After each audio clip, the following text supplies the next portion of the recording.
Rumors of ancient stasis beings kept alive for thousands of years in a perpetual sleep have circulated for years. Like something out of science fiction, these sarcophagi supposedly preserve whoever's inside it until it's time to wake up. There's even footage we'll be talking about of an alleged giant-sized king with red hair, red beard, and a golden crown inside one of these boxes. But how do we know if it's real? Has such technology ever been developed in the ancient past? And if it has, what does that mean for us today? We'll talk about the biggest theories and the remote viewing data John's team gathered about this stasis chamber and more. Then I want to hear what you all think. Join me, investigative researcher Rob Counts and John Vivanco, for a metaphysical show that's out of this world.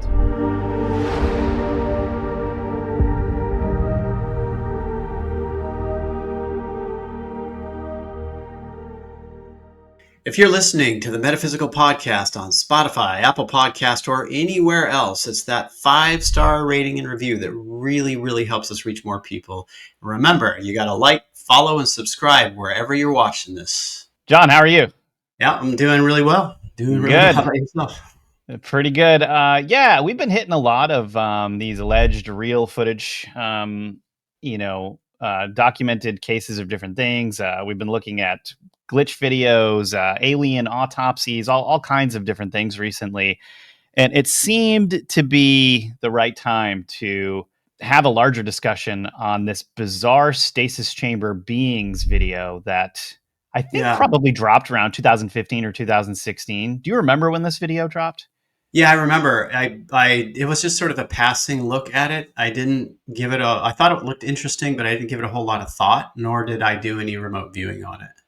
Yeah, I mean, I immediately when I saw this, I was kind of like, maybe. It looked kind of fake to me, like the adornments and stuff looked very simple. And you know how sometimes when special effects, people are doing wax figures and different types of things, there's this type of expression, and or when someone's wearing a mask or something is wearing that type of a mask, you just get that feeling that it's like that. I felt like I got those types of feelings, but of course, you see a video like this and you want it to be true, because wouldn't that be awesome? Wouldn't that be amazing?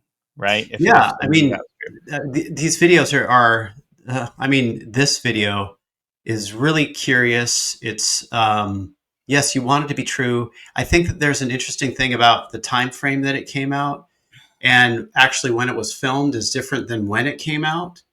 In fact, I think it was filmed back around maybe 2003. So it's pretty low quality. And so when you have I've said this before, the older footage that we find on the internet is not as suspect as the newer footage that we find. So that actually just piques my curiosity a little bit more. That's a good point. We should watch that video. Why don't we watch that video really quick so that everybody knows what we're talking about, and then we'll discuss this a bit more.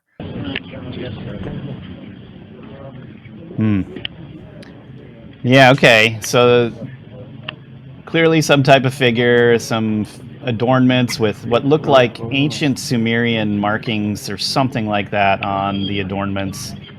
Gold adornments. The body looks kind of waxy or something. Yeah, it looks waxy. It looks like there's a powder on his legs or something. Now, this is a different figure, okay? This is a different one, right? Yes, there's two of them here. This actually looks like a real dude with bronze makeup on in some type of coffin-like environment.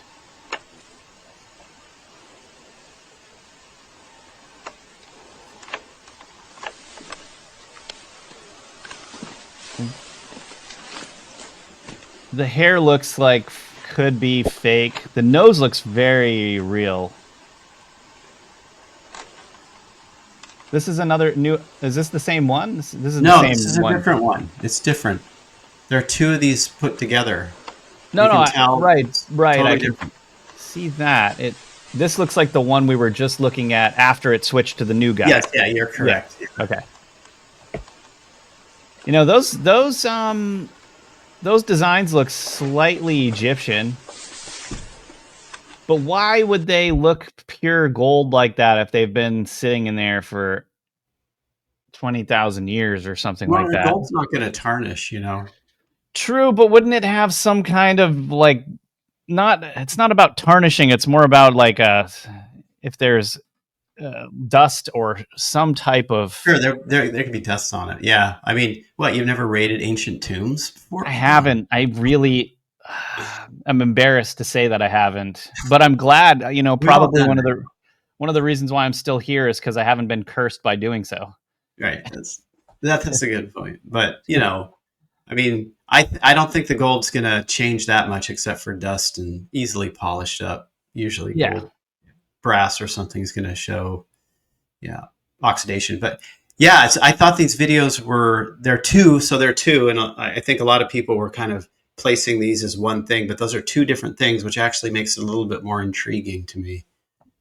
Why are there two? How come there are two different ones that look sort of similar and have that same waxy, fake-ish but mummified sort of look? Weird. No context. None. None. Unless the original. So I'm guessing the original posted on YouTube, right? That's where. Has to be. And so the who posted the original? What was the name of the channel? What did the description say? What's the context? Because when you read about this story, I mean, you'll explain the context here, but when the supposed context, people have this context that goes into it, and I don't know where that context has come from. Right? Was that with the leak, the original leak? If this Yeah. is a leak, It's yeah. So okay, you can't really talk about something like this without going over what all the rumors are, right? right? Because these clips often uh, are the either the start or they come in the middle of already solidified rumors that have been circulating for a period of time.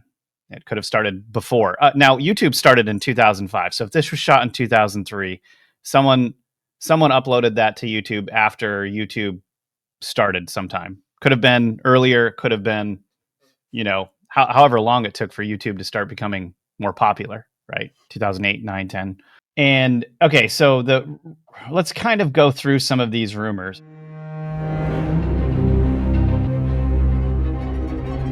So, rumor one, beings in stasis chambers were found in the 19th century all over the planet, mostly tall, red haired, red bearded people in Europe, South America, and North America. And they may have ruled over a large area before the last ice age. So, these would be some types of kings with an advanced technology that would allow them to go into stasis or hibernation, um, probably before the last ice age. Before massive destruction, yeah. Yeah, and now this might kind of coincide too with the idea of these engineers, these life engineers, or what do they call those? Like seed cultures, seed beings that plant Yeah, like the Anunnaki that low kind of thing. relief of holding the bag and yeah, carrying the seeds of civilization. Well, and either they were those particular beings or someone made them to look like those particular beings because Right. they all seem to be these western looking beings with these bags or like you said holding those pine cones or what have you, right? Well, the idea of a stasis chamber um, is interesting. Um, there's there are things like the tombs at Saqqara or the Apis bull, so-called Apis bull tombs, which are not what they say they are. They're not what they weren't tombs made for Apis bulls. They were different. They were more along that line, that idea, this of the stasis chamber. Where so can you pull up a picture of these tombs at Saqqara? Where are these things? They're very, very thick. It's in Egypt. They're very, very thick, Mm. incredibly thick. They're made out of granite. A type of granite creates a piezoelectric uh, electricity Mm. within the sarcophagus. And when we had looked at this, particular thing, like why they were built. It's a very simple thing to task with remote viewing, because you would either get for burial purposes or something else. And we get that something else. See how thick that is? It's Yeah. very, very thick. And it was meant to contain I guess, a plasma that would be formed inside of it that would put a subject into a stasis-like state, as well as enabling sort of an astral type communication with things that are off planet, if not transporting, at least dimensionally, astrally. And these were built in our data, suggesting that they were built before the great cataclysm 12,000 years ago, in order to put beings into a state of stasis to wait it out and or transport them off, as well as have this sort of communication with So others off planet. the So plasma the that was technology. some type of technology, and Yeah. the plasma was some type of carrier for either. Create a field, a frequency that creates a field which another field out there is connected to. Same frequency. And so when you vibrate to a specific frequency within the field, then this is like telepathy as well. If you vibrate to a specific frequency of another person, then you can have a much clearer telepathic interaction with them, or anything for that matter. See, here on Earth, like all of us humans, for most part, humans are living in areas where we're pummeled by Wi-Fi, radio, distractions constantly in the monkey brain. And this keeps us outside of that whole realm. But when you start to calm yourself down, go deep in nature, away from all that stuff, leave your phones behind, you can get more in tune with frequencies and begin to understand how to feel different frequencies. And there was specific technologies from that previous civilization that would tune to other frequencies in other locations so that people could communicate or with things pass to. or pass to. Exactly. Exactly. So this is what we've seen with remote viewing data with regard to that particular site, which is like a stasis chamber. Interesting. Yeah. I mean, the data was interesting because these beings who were here, they knew what was coming. They knew what was coming, that the Earth was about to go through a large cataclysm. And there were so many things that they did in order to prepare for this. Some got stuck. Some got left behind. Some went underground, deep underground, like the Etruscan underground pyramids and Derinkuyu in Turkey. Tombs at Saqqara, that's one. These things are sought out as well. It's always so interesting to me when you get into this topic, because there's a lot of people out there that think that Noah's Ark was the only thing that was going on at the time, right? That survived the flood or the cataclysm or whatever it was. And there were lots of history and different areas of different things that were happening. Oh yeah.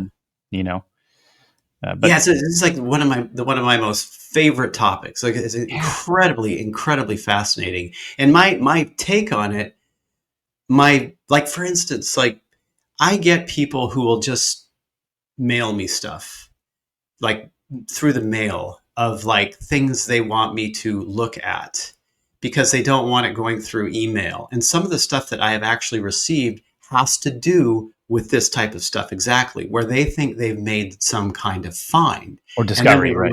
View it, yeah, and yes, they did make a find, and this stuff is underground. It's been buried by past cataclysms, if not newfound caverns and whatnot.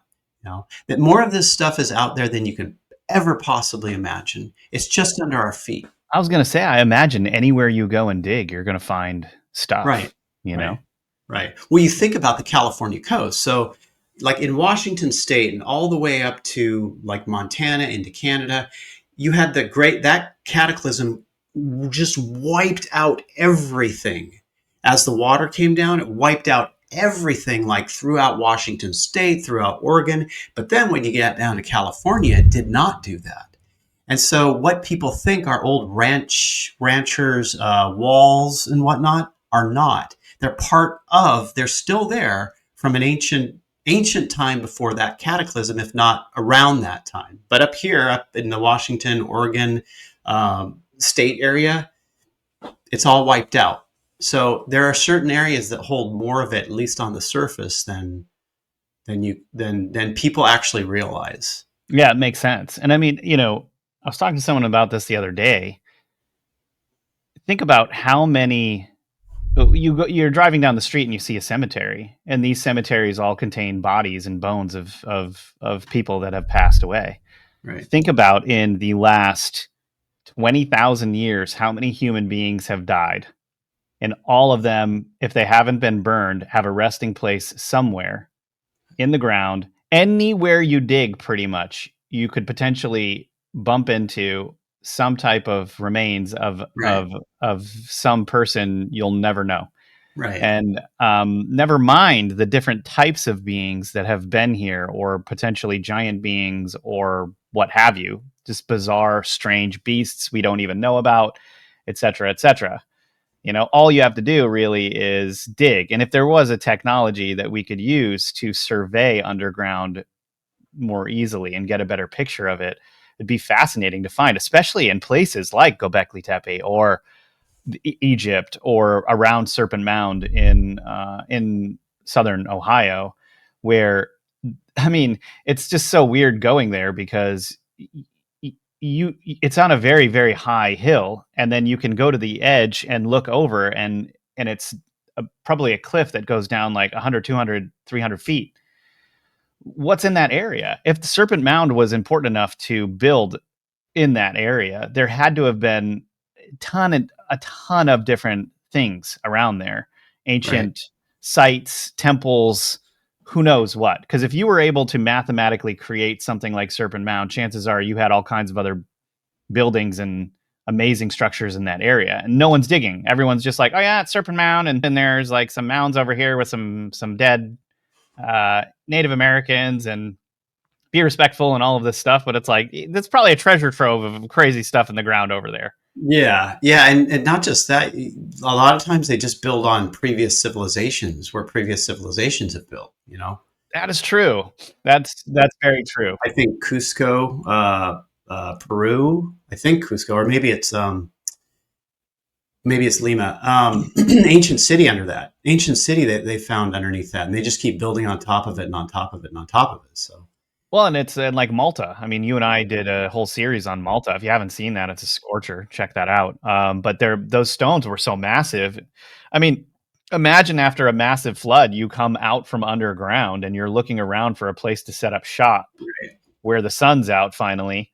You're going to look for an area where it's easier to build on, or there's also already structures. You're not going to just exactly. settle in the middle of nowhere. Right. You can. I mean, I'm imagining Greece, Rome, Egypt, all of these places are similar. And, people aren't stupid. They're going to build on ancient sites, I think. Right. Right. Yeah, it's a fascinating, totally fascinating topic. I want to get into rumor 2 here and hear what you have to say.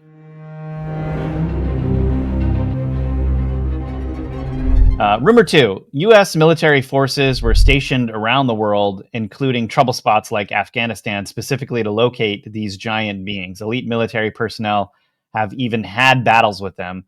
A military informant claimed on Coast to Coast AM in an interview with Stephen Quayle that U.S. Special Forces encountered a 12-foot giant. It killed 9 members of the elite team sent to capture it, so they had to send in a second team to finally kill it.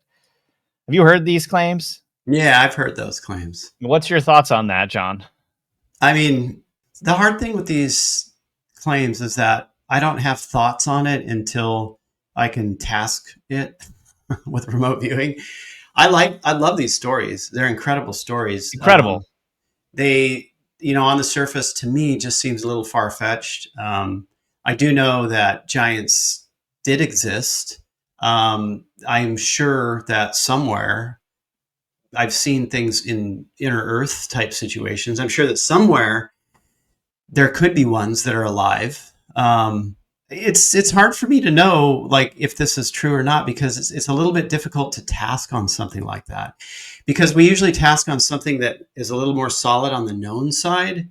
Let's just say, like, for instance, that in the last podcast that we did brought up that the toe of the giant that's been fossilized. It's like the flange of a big toe. Yeah. And you see in the previous episode that we just did, that's something solid to task on, right? That was either formed by just natural geologic process, or it was used to be some type of subject that it died and it fossilized, right? And so we get that it died and it fossilized. And in fact, that toe was cut off in a fight, in a battle. And it's very, very large, it's like that big.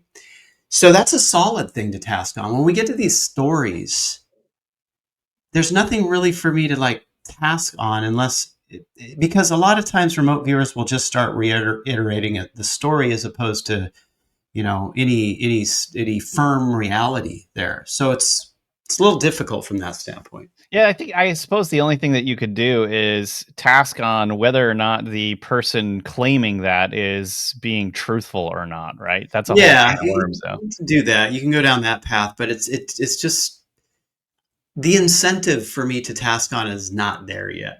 I hear you. Yeah. Well, I've got a little bit of information on this if you want me to tell you. Oh, yeah. I have a good friend who is a Navy SEAL, or he's a retired Navy SEAL. And I'm not going to mention names because these guys don't like that. But I can tell you that he was one of the heavy hitters in the Navy SEALs for a long time, trained a lot of other Navy SEALs. I'm not even going to tell you what team he was on. All of that is very significant for Navy SEALs. I don't want to give any of that information away. Anyway, when this story came out about the giants and all of that stuff, I decided to send him a message and ask him what he thought of it, because I always like to hear different people's perspectives based on things, because it keeps you grounded a little bit, because it's very easy researching from an armchair to just potentially believe things that are absurd, and that never happen, that don't exist. So I wanted to hear his thought on it, because he's open to believing that these things could exist, but then he's also got more experience in the military than any man I know. So I asked him about this. I told him about the story of military going in and finding this giant and all of that stuff. And he thought about it for a second and he was like, it didn't happen. And I was like, well, why do you say that? And he's like, do you know how much information passes around the elite forces? We have our own chat rooms. We're all talking on these chat rooms. And he's like, I've been on these chat rooms for X amount of years, and I haven't once heard anyone share a story about giants. He's like, it doesn't matter if it's top secret or not. Guys that are SEALs or in the elite forces are going to tell you when some of their brothers passed from one of these types of, military operations. They're going to talk, and none of that ever passed to me. And I was like, there you go, right there, right? That was enough for me, where I feel like sometimes these people come out claiming to be whistleblowers on some of these things and just are creating stories for the radio station or whatever it is, just so that the people have something to talk about, which is unfortunate, Yeah, I mean, that makes sense. It makes sense. Unless you're looking at something like, well, what if, obviously, like people that are very deep in black projects that are, you've often heard that, for instance, Delta Force, for instance, like is one of those forces that secures UFO crash sites or secures the more esoteric, strange stuff. And I can imagine, it's like Area 51 only using Whack and Hut security or something like that, where they would know that these types of operators would speak in chat rooms and run this information back and forth to each other. So they would definitely have to create a different system, a deeper system within these projects in order to contain that type of stuff, because this is the type of stuff that goes into classifications even beyond these fellows. So there's probably, I wouldn't throw that out completely. Right? I agree with you actually on this, because I asked him about super soldiers too, and his perspective was that that was nonsense, because the guys who were the most fully trained, that had the biggest budget in the entire military, were the SEALs. And like they're the ones that are getting kind of experimented with, so to speak. No Wow. one's driven things harder. Right. And my perspective after talking to him was like, he just wouldn't know. There would be no one that Right. would know that these other teams exist, if they did Right. exist, in fact, because Right. they would be so compartmentalized. And probably the military likes having the SEALs operate the way that they do, because it serves Right. as a sort of smokescreen for anything deeper or Right. more Right. deep black ops things that are going on, if that makes sense. Well, okay. So here's a crazy story. Okay, so there's a story that happened in Four Corners area, and J.C. Johnson, who was a researcher, this guy who had passed just recently. God rest his soul. The guy was amazing. He did cool research and weird stuff, and he came upon a story and interviewed the people at a Native American reservation where a UFO came over. You have aliens on the ground. One of the guy's uncles grabbed an alien by the neck and was beating it up, and they were shooting at it with their guns and whatnot, and stuff like that. So, in the process of all this happening, the police show up. This big, huge SUV shows up with on the top they have for military. They will have the top.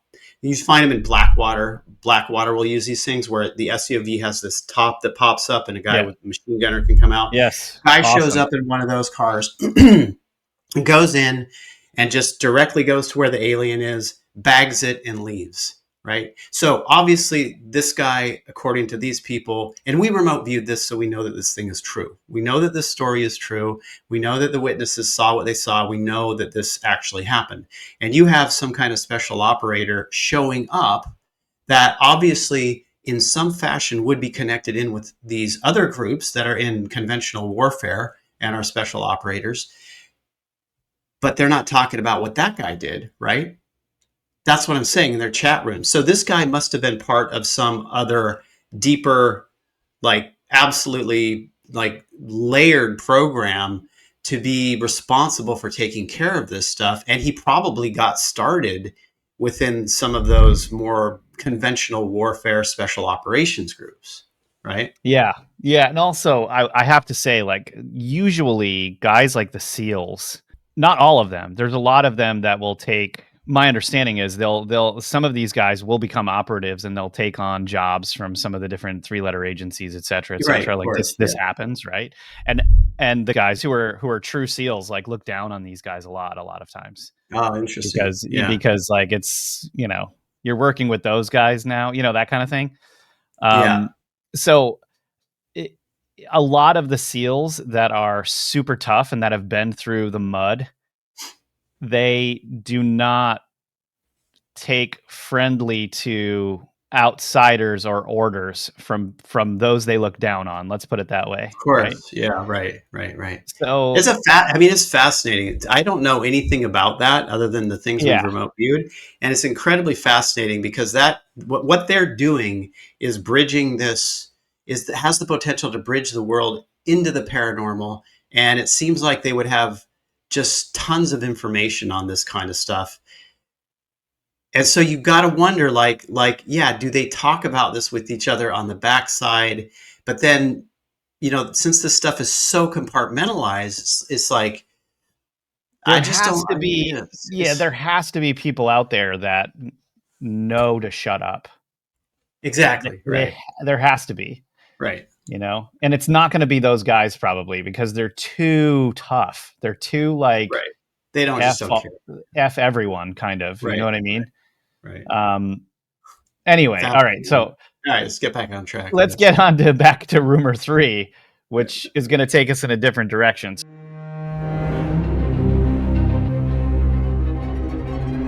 So rumor 3 is biblical giants were real ones.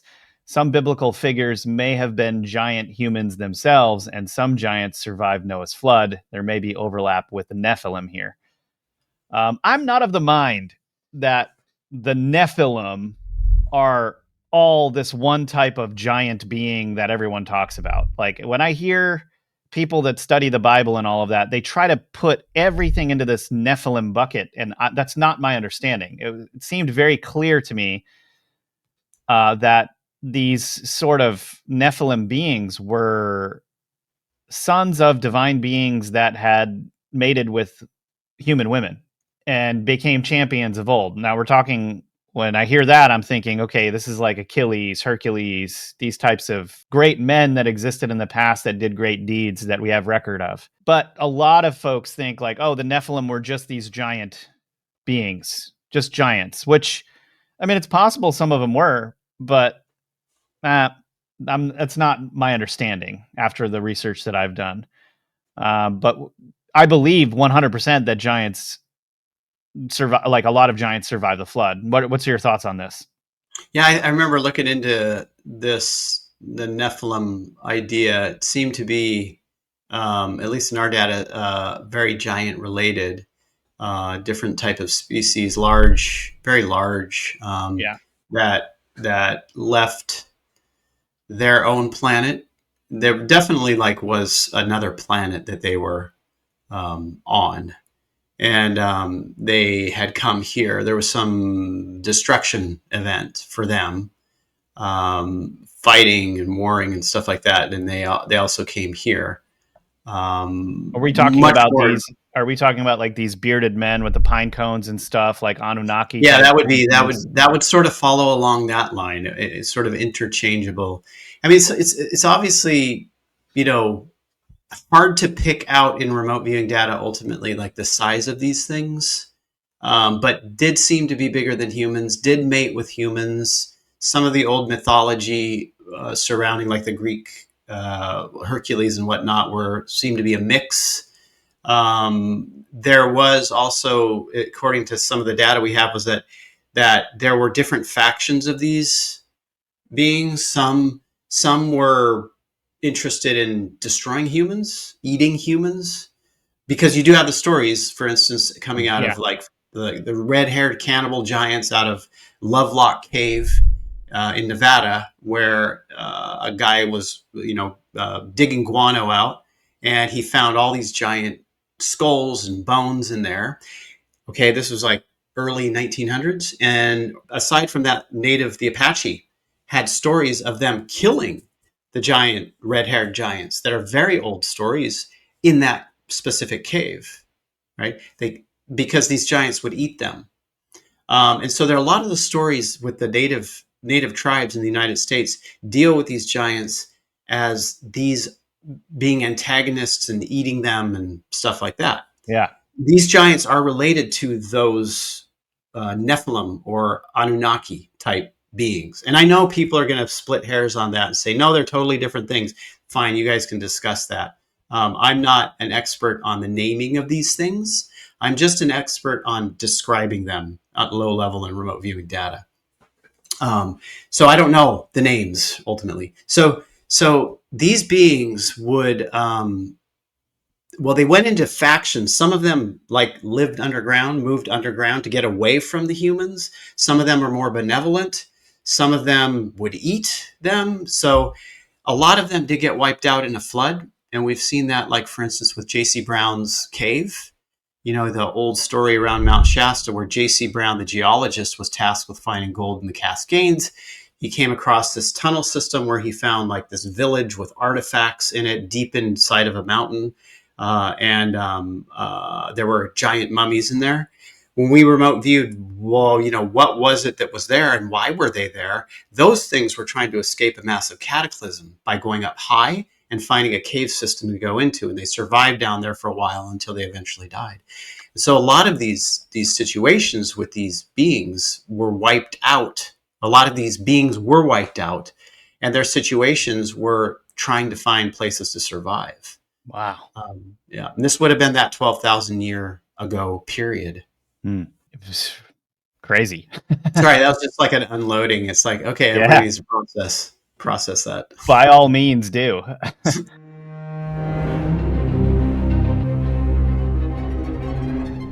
All right. Rumor 4. How do stasis chambers work? The chambers are triggered by a certain vibrational frequency. The frequencies interact with the Earth and galaxy itself, triggering the chambers to awaken the hibernating beings when the Earth experiences certain things cosmically. This is really interesting because that means the technology would have been built with and coinciding with frequencies and energies within the Earth itself, which sounds about right. I mean, that sounds highly advanced. And then it would naturally wake the stasis beings up when the time was right, when the frequency was exactly something that they wanted. Yeah.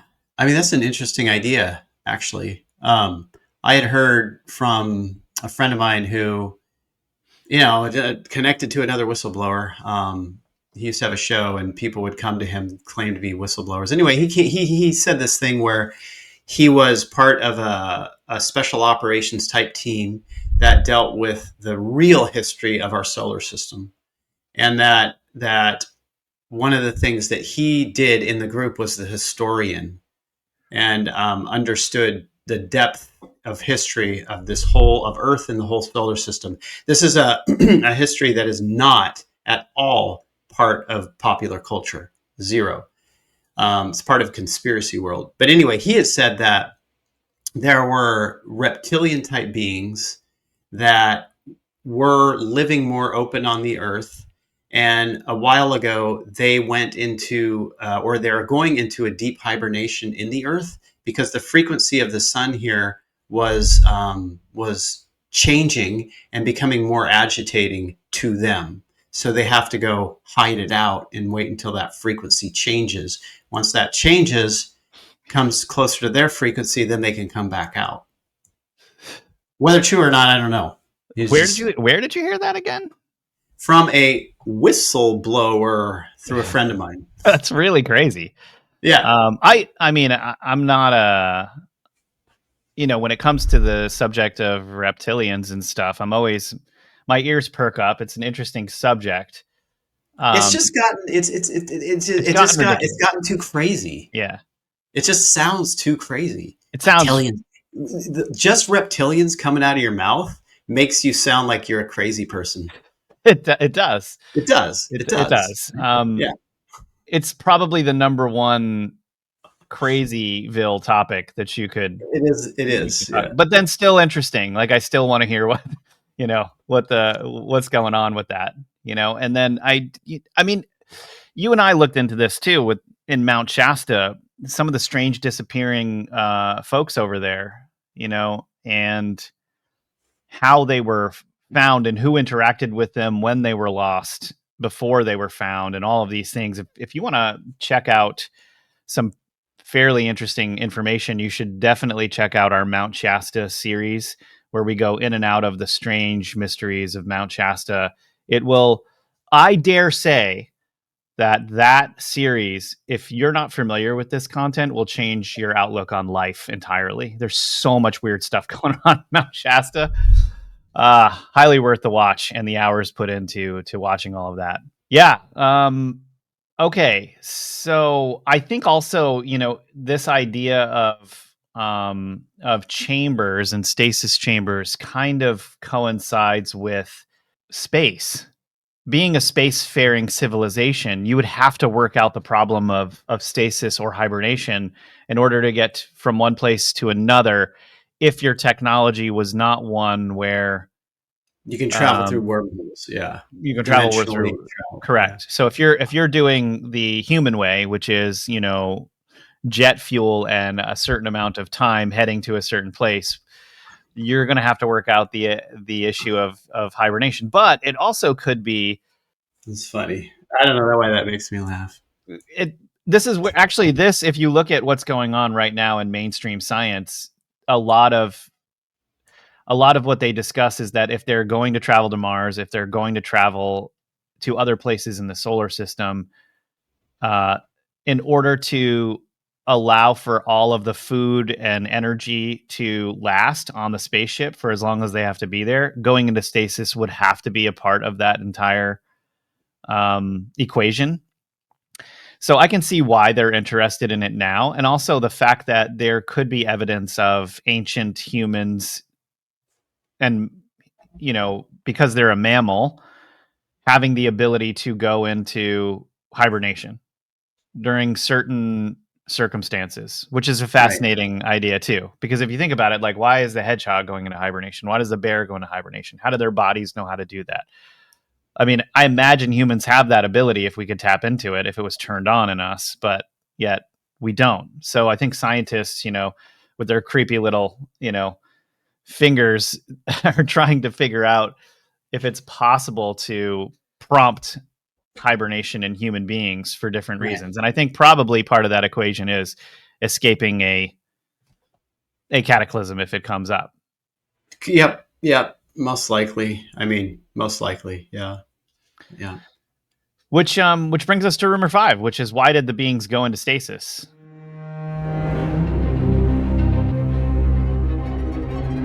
So the rumor is they went into the chambers to wait for this period of change we're going through right now. They wanted to hibernate so they could be part of this time period and participate in the shift or transition period that we're in right now globally. So basically, they went into stasis to awaken around right now, this period, because it's a very special period of time, allegedly.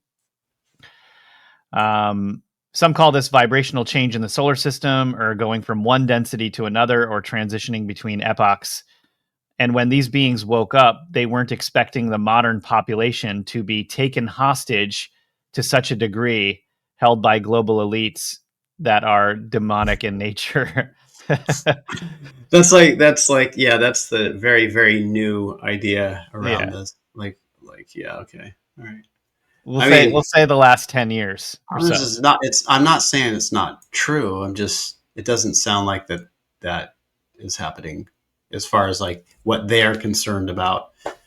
Yeah. Um oh yeah, this time period that we're in right now is according to ancient scripts from like 30 different cultures, is the end of one of the worst ages that you could possibly live in, where you don't have connection to spiritual source like you would in the other ages. And these ages do have to do with energetic movements in the cosmos, in the earth, mainly coming from outside of the earth through the sun, through the center of our galaxy, that cause people to be more spiritually connected or more spiritually disconnected.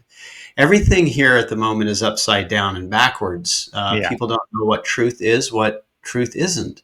People are convinced by psychopaths, and led by psychopaths who lie to them, and people have no idea. It's because they're not connected back into that knowledge through source, through God or whatever you want to call it.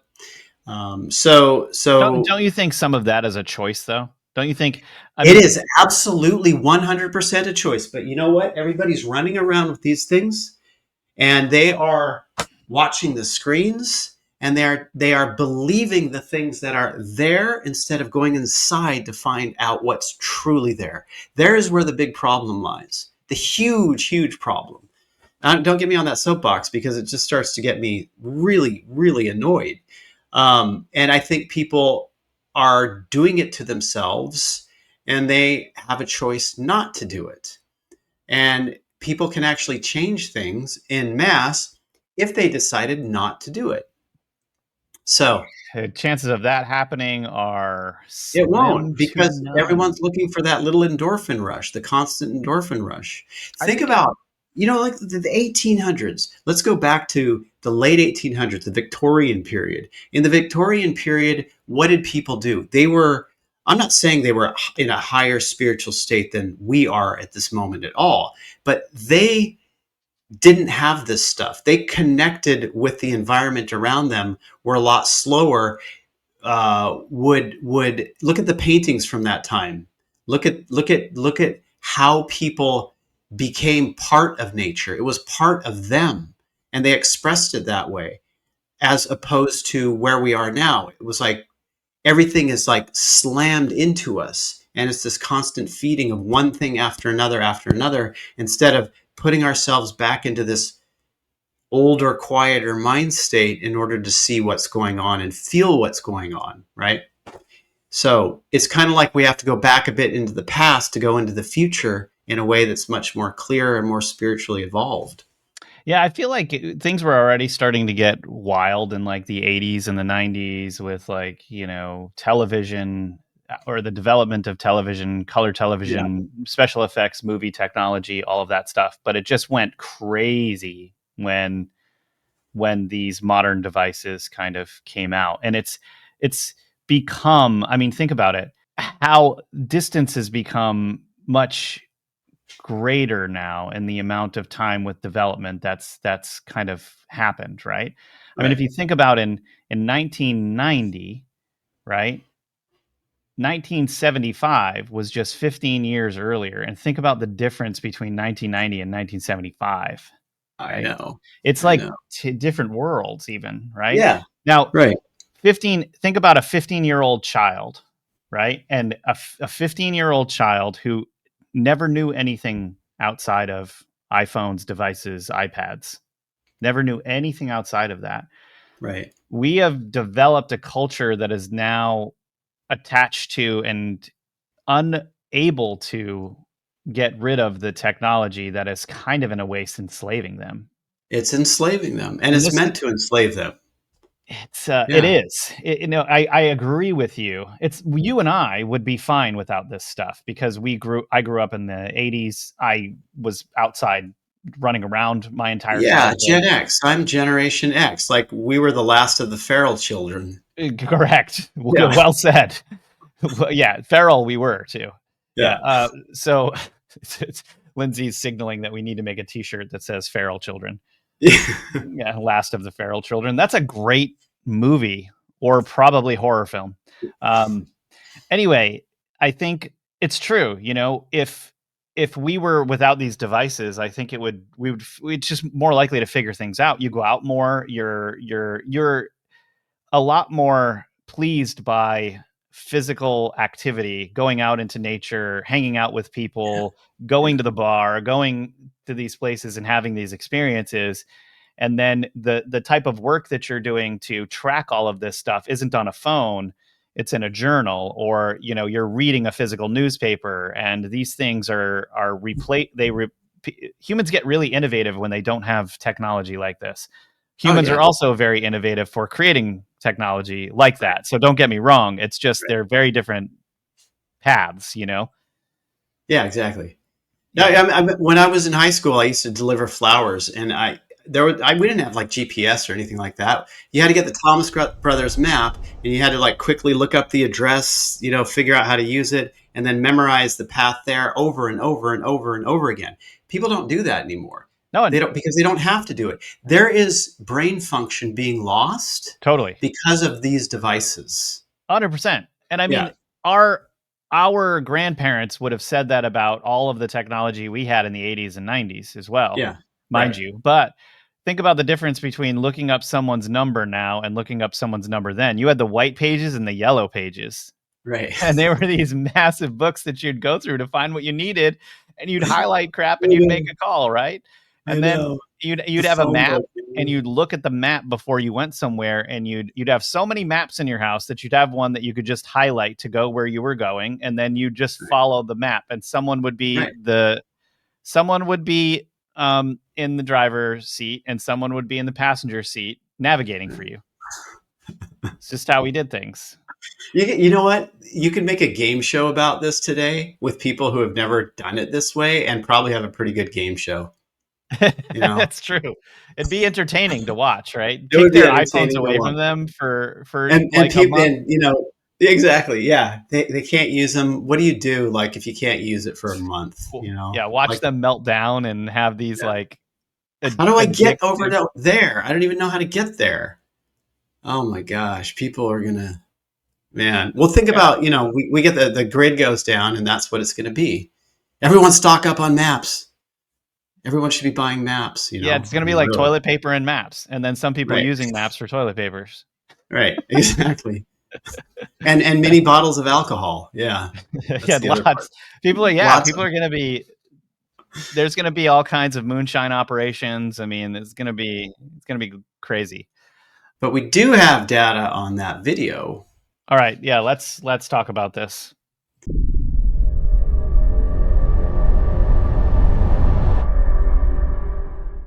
Yeah. All right. So right off the bat, okay. So, like my intention is to just literally try to understand if that thing is a prop or something else, right? And because it's the internet, and right off the bat, multiple remote viewers, blind, um, talk about this being a real discovery, like literally, quote unquote, this is a real discovery. That this is also, quote unquote, an unauthorized leak. Yes. Wow. An unauthorized leak and a real discovery, multiple blind remote viewers. So, right off the bat, I know that this thing is a real thing, not a fake thing. Um, the accompanying sensations and whatnot around this thing being in a preserved state, like very salty taste to it, very aged, very preserved thing going on here with this subject, but in a way that is it's at a level that we as humans don't understand, that we don't understand, because it has some type of technology around it, and we'll get to that. This thing was sought after to try to find. Now, I found an article from 2003 from the BBC on BBC's website that spoke about finding Gilgamesh's temple using ground scanning or LiDAR. magnetometers. I don't think they were using LiDAR. They were using, I think, magnetometers or something. Really? But there is an article talking about how this team from a university had found what they believe to be Gilgamesh's temple and land, which is one would be one of the biggest finds in Ever. history. Yeah. Yeah, but the Iraq War started pretty much immediately after that, right? Pretty much immediately after that. And in the data, we have multiple remote viewers, blind, getting military people involved with this. Now, I don't know what military they're from, but there is military that basically came into this site. So it could be from any country, even not Could be from necessarily. any country, but this stuff is going to funnel to the biggest player ultimately. So the U.S. because they're the Most biggest player, likely, or Russia. Yeah. US or or Russia. China. No. I don't Well, think China. No. yeah. No. And the Yeah. US has been. So here's another thing too. During the Iraq War, um, there were just like tons of black market. We were talking about this in a previous episode. Black market relics from Iraq just flooded the U.S. Like you could go to an antique dealer, and if that antique, you could go to an antique dealer and make a relationship and ask about this kind of stuff, and that stuff would be, brought to you because the black market got flooded because of all the looting that whomever was doing over there at that point in time. And you think about a war. What's part of war? Like we don't like to think about this, and our government doesn't want us to think about this. But war is about looting. It's Yeah. all just looting, man. It's all about in whatever fashion you can loot. And then this is also reminiscent of the Nazis and what the Nazis were doing, right? Searching for Shambhala, searching for the Ark of the Covenant. So same thing, right? So you have the military involved in this, and they are involved in trying to get this thing, take this thing, because it's not just this thing. There's this whole other hidden aspect that's showing up in the data, and this hidden aspect that we don't know about, that people out there don't know about when they watch this video, is that this hidden aspect has to do with technology, ancient technology around this particular subject. So this particular subject in the data is considered a king. It's considered a scientist. It's considered a record or story keeper and a leader. So very high up. Could be Gilgamesh. I have no idea. Like viewers don't name. Right. And this thing is kept in somewhat of a stasis. Now, there was a lot of paraphysical energy that was associated with this thing. It's kept in a stasis state. It's in a sarcophagus, somewhat like the tombs at Saqqara. Really? Right? Yeah. Mm. And it's also surrounded by pyramidal type or ziggurat type structures. Now we know what pyramids do. Pyramids will preserve, for one thing. Mm-hmm. So it's in this really advanced state of preparation, so much so that a paraphysical energy could go into it. And this is ancient technology, right? So think about pyramids. Like they used to try to sell pyramids to keep your razor sharp, right? You could buy, like from the 1940s or 1950s, there were these boxes like, keep your razors sharp, man, and here's your pyramid to put your razors in, because it preserves the natural state of things. And configured in a specific way, in a sort of sacred geometric way, it probably has even more preservation powers than just one single pyramid. Right? So that whole construct is the technology side that the military side is looking for. Yeah. And wanting to take over. And we know, like, for instance, SRI, Stanford Research Institute, was heavily involved in the 1970s when they were also researching remote viewing to do underground scanning, remote sensing of the pyramid area in Giza Plateau, looking for technology. So, and that was, basically funded by the CIA. So of course, they're going to go into this area. They're going to take this. They're going to do this. And there's like advanced ancient physics at play here that is still at play in this temple construct where this subject is, where this being is. The other aspect too was that the pyramidal type structures, which is something we always get, are conduits for communication off planet. And the data was talking about that particular being associated with off-planet beings. Straight up. So that's what we've got. So my opinion based on the data, I would say that yes, this is real. It seems to be a being that is on Earth but connected to off-planet, if not an off-planet type being in and of itself. I couldn't tell you if it was a giant or not. And it was taken by the military. They were more interested in the technology surrounding this, and it could be related to Gilgamesh Temple. I don't know 100% for sure, but it all stopped with the Iraq War. And let me ask you a question. Why do you think there were two different beings in there? Because I think there's more than one. I think there are probably more than just two. I think this was a complex to house a bunch of specific types of beings. More than one. There could be 5 or 6, more than that. Do you think that these are immortals of some kind, or that? I don't know. I don't think they're immortals necessarily. I don't think they're that. I think they are beings that probably live longer than us, but they moved themselves. It could have been that situation. Now that's something that we're going to have to look at. They could have moved themselves into that situation in order to go through the cataclysm and then come back in later. We don't have any data to suggest that because I didn't go down that path. But it is something to absolutely go down to check to find out. Now that this at the base level, at least for me, it's been established that it's real. That's crazy. Yeah. Whoa. Like the possibilities of this, right? Yeah. And then what else did they find? I mean, this was an unauthorized leak according to your data. And so, yeah, it was an unauthorized leak. The other part of this is that the data talks a lot about a lot of it's hidden. So hidden means a couple different things. Hidden means that what you're seeing on the video is only a tiny sliver of it.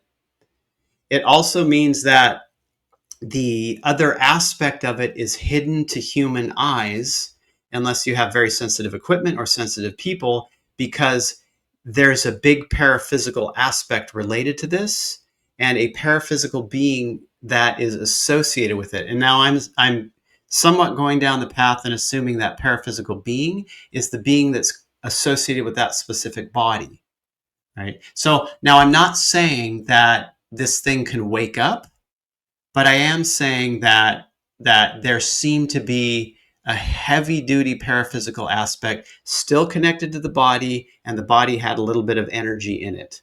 It was quiet, very, very, very quiet, but it still had just a string of energy in it that connected to this paraphysical being.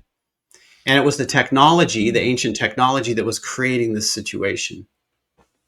Like a Now, vest. I guess that if they took this out, if let's just say, hypothetically, that there was a being to enter that thing, to wake it up or whatever, hypothetically, I'm not saying this is true. If they took it out of that pyramid structure and that didn't happen, the thing would just desiccate, because it's that's keeping it together. Right. So probably that thing is rotted by now and it's gone. Whatever that being. But there was indication that they knew that that was what was keeping it in that state, that the So right. military people. Now, Right. when I say military, it's like that's such a broad brush. It's associated with military Authority. authority. Yeah, yeah, right. We only had men there in fatigues. Um, there wasn't anyone. There weren't animals. There weren't women. Just seemed to be men in fatigues. But it was an area that seemed to be isolated in an uneven rocky underground area, hidden from people's eyes. And there seemed to be one person that was really associated with like guarding it or So being right. next to it or looking at Right. it, that was incredibly, incredibly shocked by this scene that he was seeing.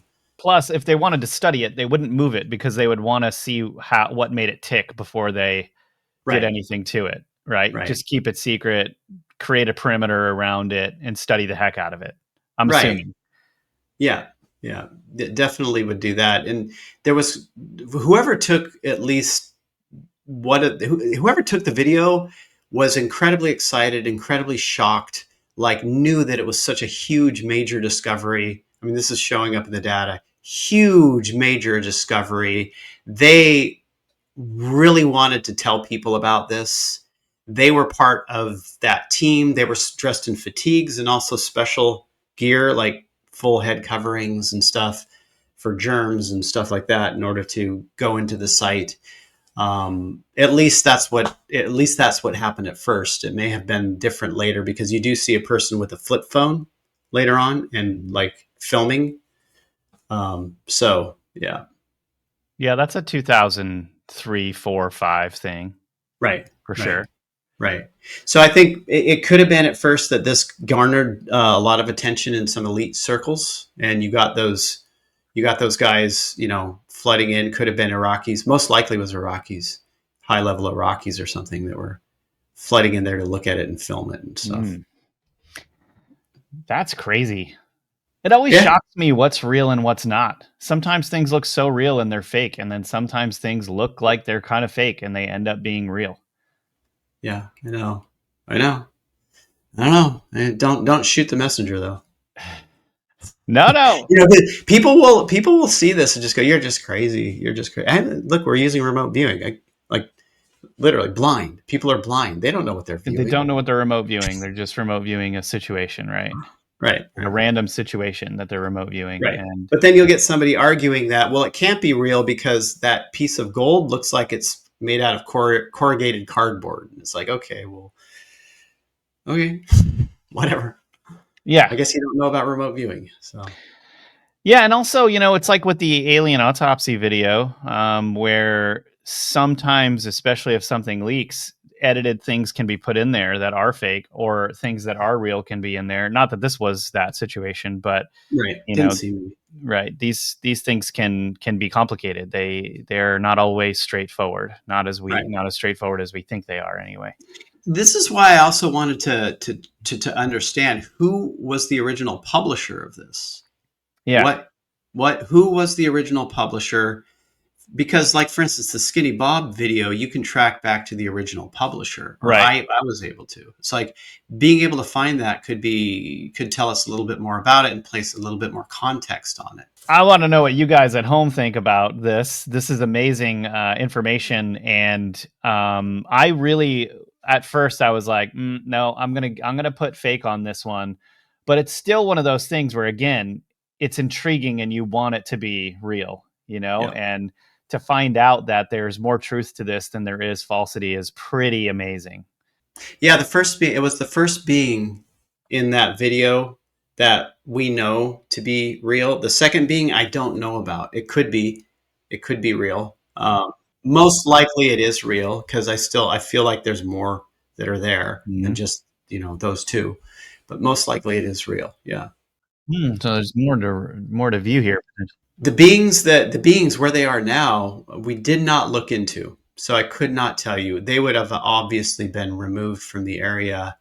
Um, the military was in there, fully in there, probably dismantling and trying to figure out what to do. I know people have stories of the being waking up. That could definitely be part of it. Could definitely be part of it. I don't know for sure though, so couldn't tell you. Well, we couldn't end the conversation here because this stuff about stasis chambers and giant kings just gets way too deep. We're going to keep this going in an after hours episode exclusively on our platform for all of our subscribers. You can just go to the metaphysical.tv to support our work. And just to help you understand, instead of something like Patreon, we have a whole platform for you guys where you can access about 1,000 videos on mysteries, ancient civilizations, and more that we've taken over 6 years to create. In this after hours episode that we're going to get into, we'll get into the thoughts that are just too weird for YouTube. So leave us a comment if you like this episode and join us over there for the rest of the conversation. And we hope you guys thought that this episode was as out of this world as we did.